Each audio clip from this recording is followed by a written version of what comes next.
Good morning. Magandang umaga rito at magandang gabi dyan. Nandito ngayon, ako ngayon, ang baluarte ni Sabit Sipon. At ito, nakikita nyo sa aking likuran, no? Ayan, nakikita nyo yan. Yan ang mga flood control na nandito sa Ilocos Sur, no? Na baluarte ni Sabit Sipon. At kita ninyo, sira-sira, no? At ang mga pinagsasabi nila, lagi lang nilang gustong papuntahan ang Ilocos Norte. Pero ang Ilocos Sur, ayan, maliwanag si Rasira. Okay.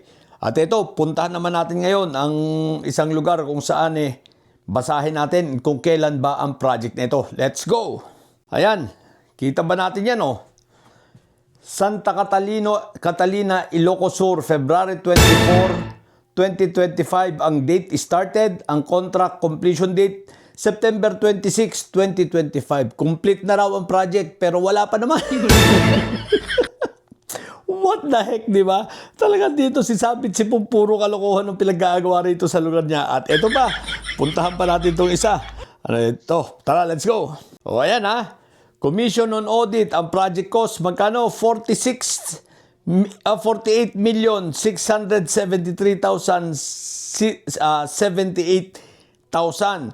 Ang pangalan ng project ay construction of maintenance of flood mitigation structures and drainage system, construction of seawall, Barangay Tamorong, Santa Catalina, Ilocos Sur. O, baluarte ito ni Sabit Sipon. Maliwanag na maliwanag, ha?